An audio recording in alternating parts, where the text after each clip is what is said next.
Electoral reforms are key to ensuring that elections are credible, inclusive, and reflective of the will of the people in Nigeria. While reforms often focus on addressing immediate challenges such as low voter turnout, vote buying, and transparency, advocates say they must also consider the broader impact on democratic values like fairness, accountability, and equal representation. Striking the right balance between innovation and tradition is vital for maintaining public trust in the process. A significant part of this journey involves removing barriers to participation, particularly for women and marginalized groups who face systemic challenges in accessing leadership opportunities. Beyond inclusivity, reforms must also strengthen institutions, enhance the efficiency of the electoral process, and promote education that shifts societal attitudes towards equity and accountability. On this episode, we shall be discussing balancing policy innovations with democratic principles in the electoral process. I am Ezenwa Wagu. Welcome to Electoral Reform Half Hour on NTA News 24. This program is brought to you by Peering Advocacy and Advancement Center in Africa, PACA, with support from MacArthur Foundation. Mrs. Dorothy Lokunuya Bello serves as the Director of Gender and Inclusivity at the Nigeria's Independent National Electoral Commission, INEC. She has been actively involved in discussions concerning the inclusion of marginalized groups such as women, youth, and persons with disabilities, particularly in the context of elections. It's my great pleasure to welcome you on the program. Thank you very much. So let's cut straight into the program. You've been director for, I think, close to a year now. So how has it been? It's been wonderful.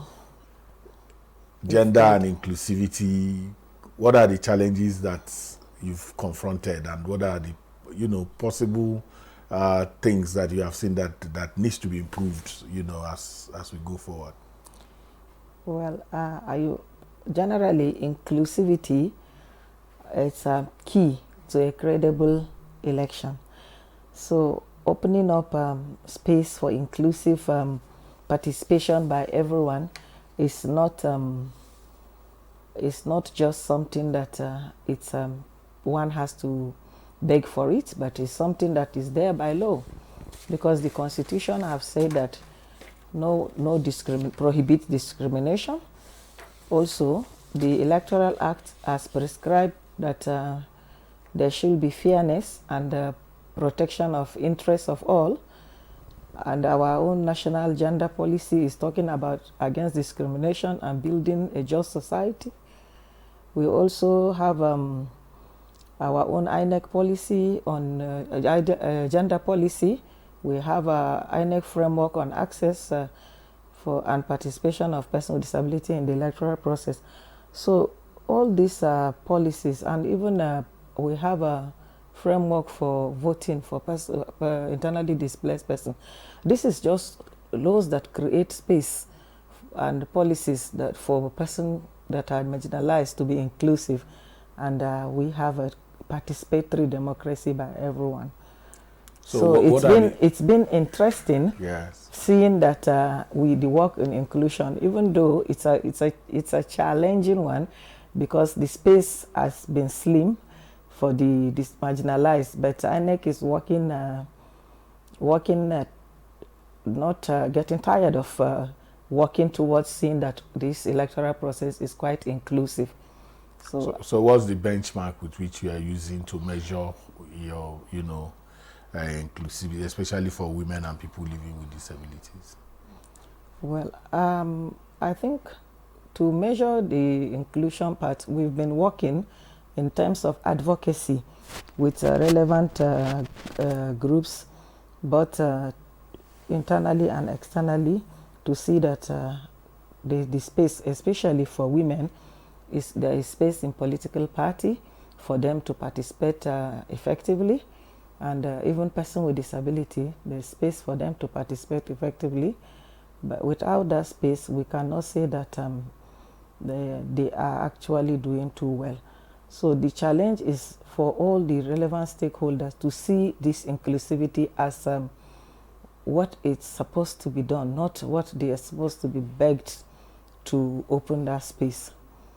Are there systemic barriers or cultural barriers that have inhibited your work, especially in the inclusivity area?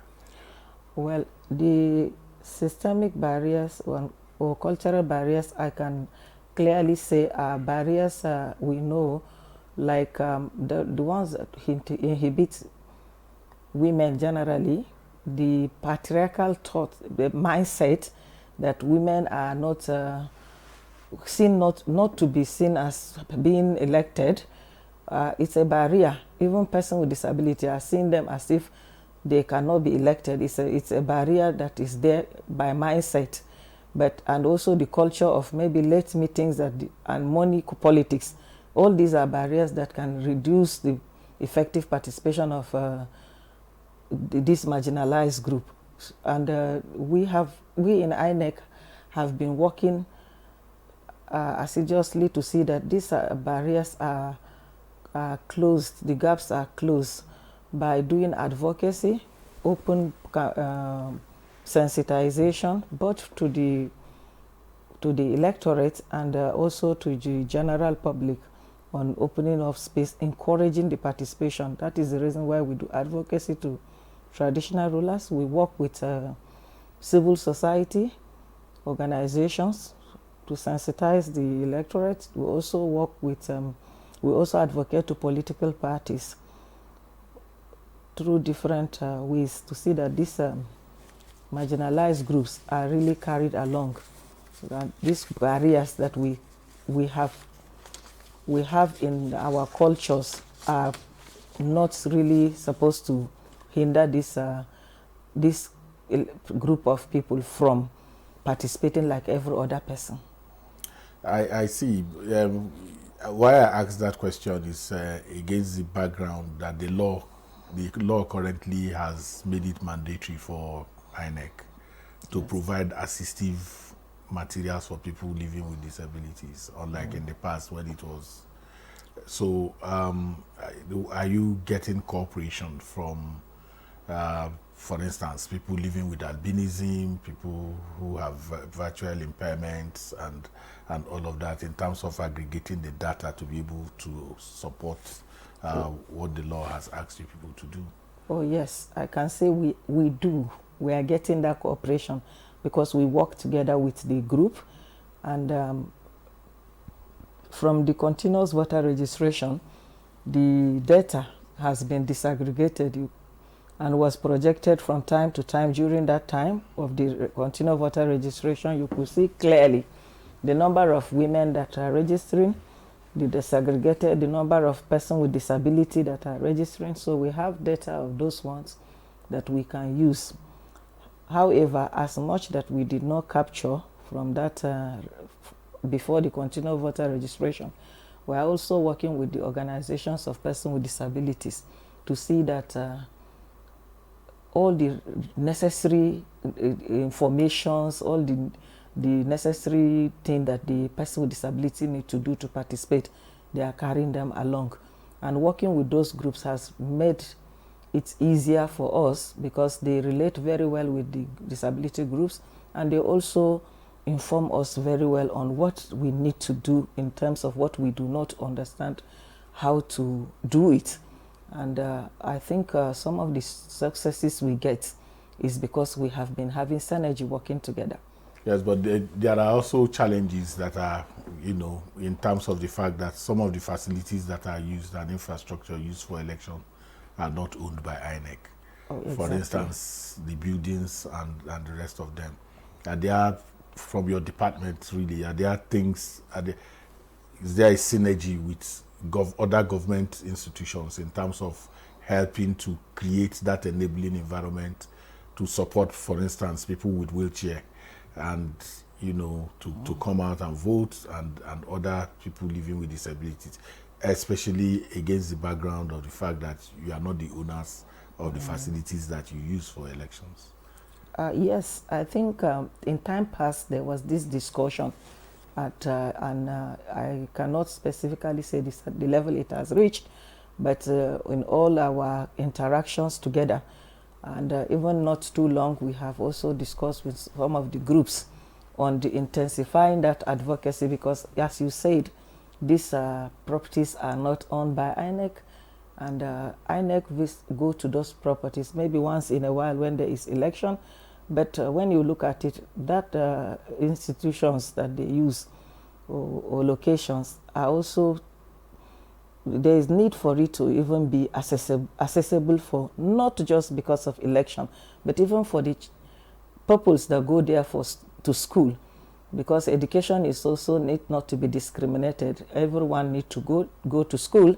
So if the school has, if the education system has also made it have the mindset that persons with disability will access the school, I think we don't need to even do that advocacy. But the advocacy to have the institution accessible is something that is still ongoing, and I think it will be achieved. But I do know that sometimes from your own department, your most of your activities are pre-election activities.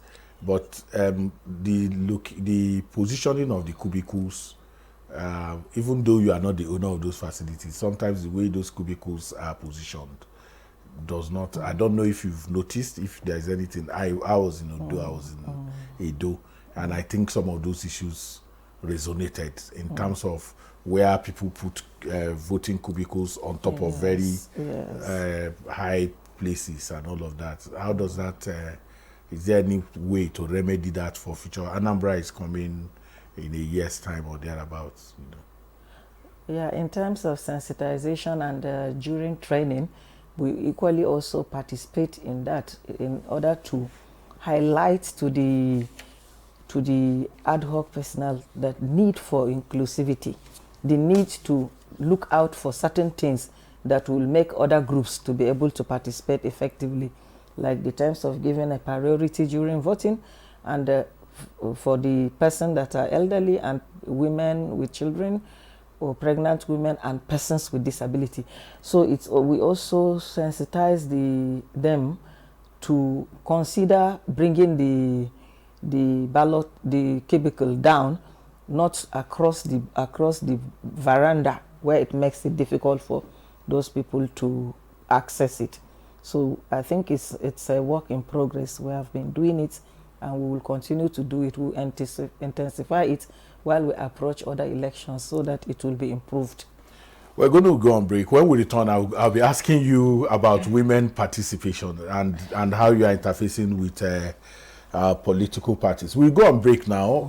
Electoral Reform Half Hour continues in a little while.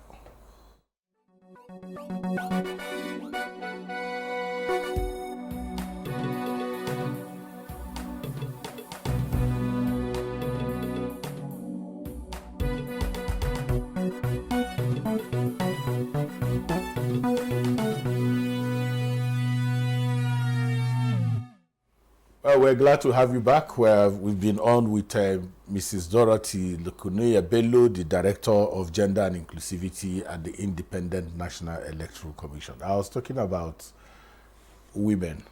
The figures are not encouraging at all in terms of elected, appointed. I know that's not essentially the business of INEC. You are not the appointing. But are there an interface? Are you having interface with the political parties to ensure that at least, if not affirmative action, but that they are able to, ensure that a lot of women are able to, even if it's for, state legislature and other elections, is there that interface between INEC and the political parties and civil society really? Yes, working with a political party and some civil society organizations, We have been having that in advocacy to political party. We've interacted with IPAC even recently on a charter of demand by women. So the charter of demand is for political party to agree, and most of them, in fact, political parties have signed that charter of demand to open space for women to participate. It's a plus because if they do that, it's a way to in a good direction.